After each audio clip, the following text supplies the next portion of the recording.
It's Becky. And Becca. And today we're talking about peace again. Yes, and peace is proving you care more about each other than winning an argument. It's true. So, if you have an argument with someone and you feel like that relationship is broken, Jesus can help you to rebuild that relationship. Kind of like a bridge. It is. That's our theme for the month. Reconnect. Build the bridge. After last week, we've learned that you can build a bridge out of almost anything that you have in your house. Yep, you could use some Legos, some popsicle sticks, marshmallows and toothpicks. Oh, that was fun. Yes. We could try some spaghetti. Oh, that'd be really cool. Yes. You can even build a bridge out of trash. You know, sometimes we throw things away without even really thinking about how much we need them. It's true. I mean, it looks like junk, but for our STEM project today, out of our handy dandy peacemaking manual, we're going to recycle this bin of garbage by building a bridge together. Oh, that sounds so fun. Let's do it. Yeah, absolutely. I think all we need now is some glue, maybe. We have a huge glue stick right there. Yes. And that should work, right? Yeah, everything you build needs the right kind of glue to help hold it all together. That's true. Without the right kind of glue, everything can kind of fall apart. Why don't we go ahead and glue everything? You know, now we're really getting somewhere. I think we are. All right, ladies and gentlemen, we present to you the recycle bridge.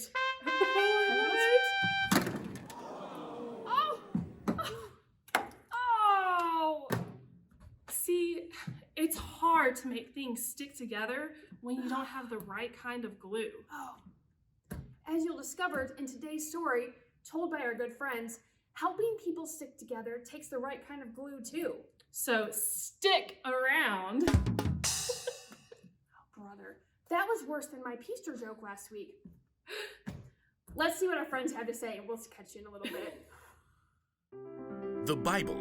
It's 66 books of history, stories, letters, and poetry that fit together to form God's one big story.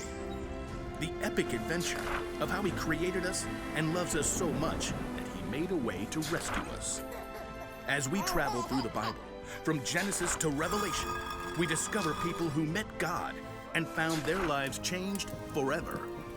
Now, for an amazing story, inspired by the book of Colossians, chapter 3, verse 15. In a letter written to the Colossian church, the Apostle Paul wrote, "Let the peace that Christ gives rule in your hearts. As parts of one body, you were appointed to live in peace and be thankful." Now let's see what that truth may look like played out in our lives today. Katie wiped the sweat from her forehead and took a long drink from her water bottle. How is it this hot in April? She looked back at the long patch of scrubby ground on the corner lot by Miss Watson's house. Her friends, Caleb and Nona, were both pulling weeds too. I thought we'd be done before lunch. It'll take us days to clear out all this brush. All three kids lived in the same neighborhood and were in Mr. Benson's 7th grade social studies class. It had been Katie's bright idea to start a neighborhood garden for their community service project.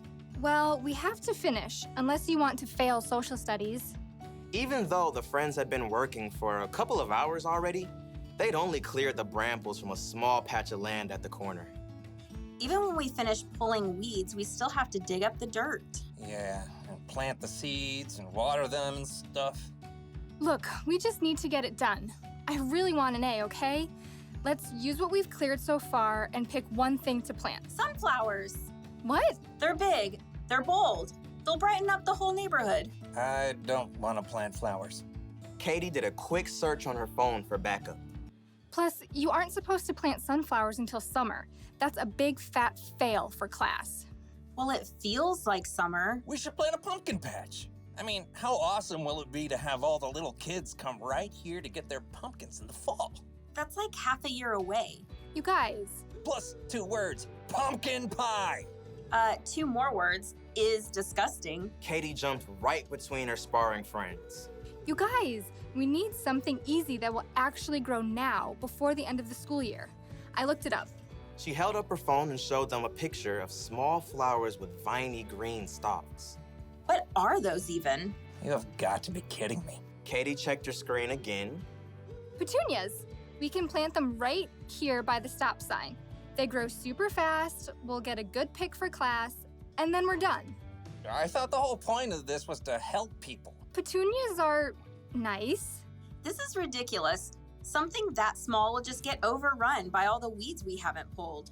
You got a better idea? Yeah, sunflowers. You know, something big and beautiful. Or pumpkins! Katie ripped off her gardening gloves and hurled them into the dirt. Fine. Do your own community service project. You're quitting the garden? It's not a garden, it's a weedy dirt patch. I'll do my own project. Katie grabbed her water bottle and her tools and stalked off. I cannot believe them. At home, Katie kicked off her muddy shoes and hurled her dirty gloves on the floor. How'd it go, sweetie? Awful. We hardly cleared any weeds, and Nona and Caleb wouldn't listen to my idea about what to plant. It is a pretty big project. I'm doing my own. Isn't it a group thing? Nona and Caleb don't even care about the grade. They want to do all this stuff with pumpkins and sunflowers and stuff we'll never even finish. I get it. It's a lot easier to keep it small, but it's up to you whether you want to hold on to being angry or go make this right with your friends. They started it. Look, God designed you to be at peace on the inside, peace with Him and with others. Okay, yeah, I don't know where to start. You could start with more help. I bet Miss Watson would be willing to lend a hand since that weedy patch is right by her yard. Maybe. Oh, and Mrs. Garcia is always trying to start a garden in their backyard, but she says it's too shady. Maybe she'd like to help. Katie nodded slowly. After lunch, she took a trip around the neighborhood and spotted Caleb shooting some hoops in his driveway. Then she dragged him across the street to knock on Nona's door. You realize I don't want to talk about this? I don't want to talk about this. Just give me a minute. Both of you, please. Caleb and Nona stared at Katie, arms crossed.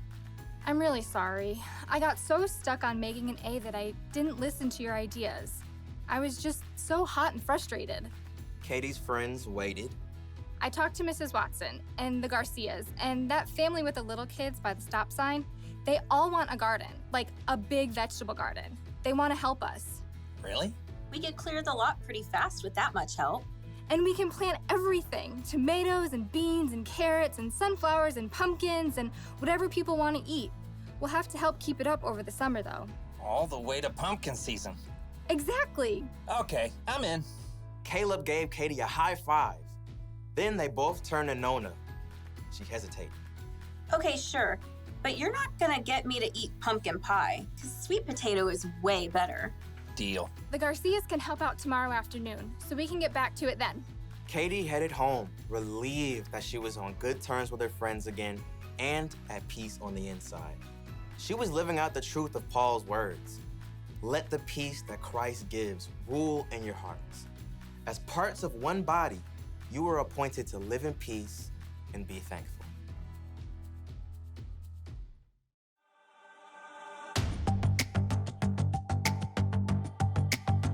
You're my courage, I don't have to be afraid. You're my fortress, no matter what comes my way. You're my treasure forever, yes, we'll be together always. Even when the days get harder, I know you'll rescue me. Even when the sky is darker, I know you'll bring me peace. You are my strength, you are my savior. Oh.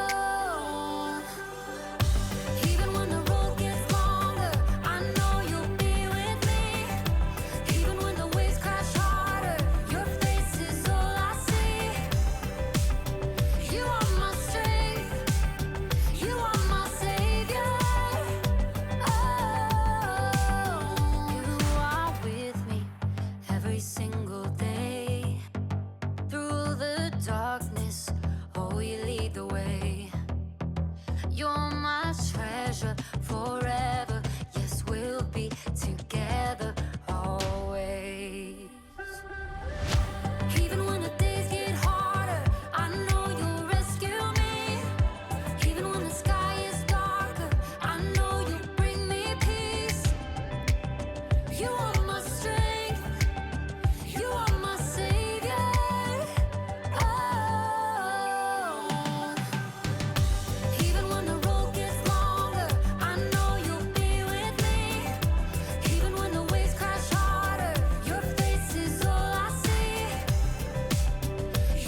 Lawson, and today we're talking about peace.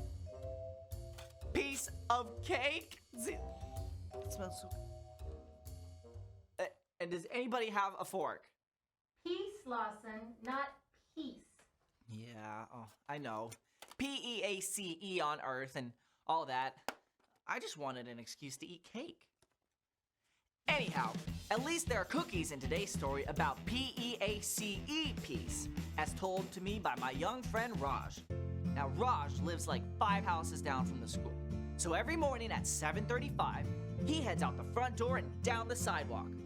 And every morning at 7:36, Mr. Sampson beelines down the driveway with his coffee to get his newspaper. Because I guess some people still actually get newspapers. He claims it's the smell of the ink. And at precisely 7:37, Jade Zimmerman runs through with her pesky dog, Thunderbolt. Now, Raj usually gets stuck right between them. Then Mr. Sampson complains, "That dog of yours pees on my mailbox." And Jade snaps, "That mailbox is an eyesore." Because Mr. Sampson's mailbox needs a little bit of work. And it's still decorated for Christmas. So, Raj takes some extreme measures. He yells, "Stop!" But Mr. Sampson shouts at Jade, "Your dog is killing my flowers!" And she yells back, "I'm voting you out of the neighborhood!" Raj finally makes a break for it, but their words come flying after him. And it happens like that again and again. Raj tells his mom, "They're driving me nuts."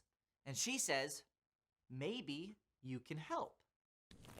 So, Raj makes a plan. And the next morning, he's ready with treaty treats. They've got chocolate chips for Mr. Sampson with healthy oatmeal for Jade. And while his neighbors are busy chewing, Raj offers to help Mr. Sampson take down the Christmas decorations and plant some daffodils around it. And Raj offers Jade a bag of dog treats so she can coax Thunderbolt to do his business somewhere else. And then they all high 30. And at last there's a little peace for Raj's morning trek to school. So kids, never leave your Christmas decorations up past Valentine's Day. But always do remember that peace is proving you care more about each other than winning the argument. Hey! Aha! Ooh! Time for a little peace? Okay.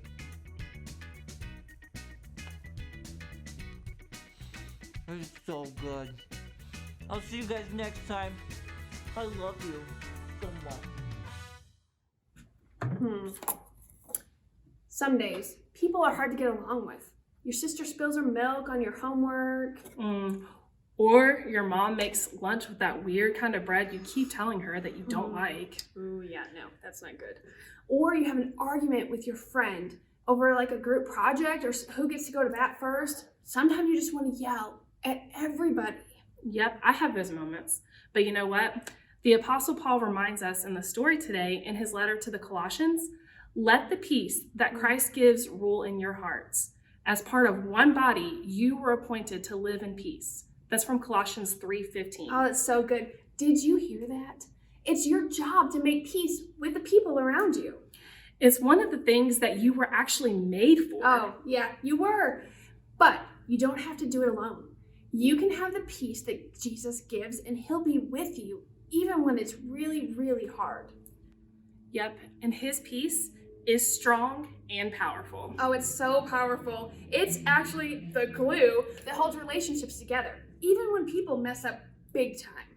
Yep, so if your sister spills milk on your homework, be quick to forgive. Oh, that's not easy. If you're in an argument with a friend, just try and be patient. Ooh, that's not easy either. If you feel like yelling at everyone, take a deep breath and count to 10. Or yell into a pillow. Or better yet, ask God to give you peace. Yeah, don't throw away a relationship without thinking. Like we almost threw away our trash. This stuff was super useful to us. It really was. And remember, peace is more important than being right. It is. Here's the big idea for today. We can make peace with others. Yes, absolutely. Think about who you need to make peace with today. Oh, that reminds me of our verse for this month. Oh, yeah. Yep, it's in Romans 14:19. So let us do all we can to live in peace, and let us work hard to build up one another. That's really great. And you can ask someone you trust for ideas on how to take the first step in living in peace. You'll probably need a little bit of creativity like we've had to use for our bridge today. Yep, and you'll definitely need the right kind of glue. Absolutely. I have some new glue. Super glue. Yes, this ought to do the trick. Great idea, but you better be careful with that. I mean, you remember what happened last time, right? Yeah, I'm sure I'm fine. It was fine last time. All right, so the next time you see us, we'll have a bridge that will truly last, and we'll see. Oh no! We'll see you next time. Yep, okay, so you guys go check out the family discussion questions coming up. We have something we need to deal with here. Bye.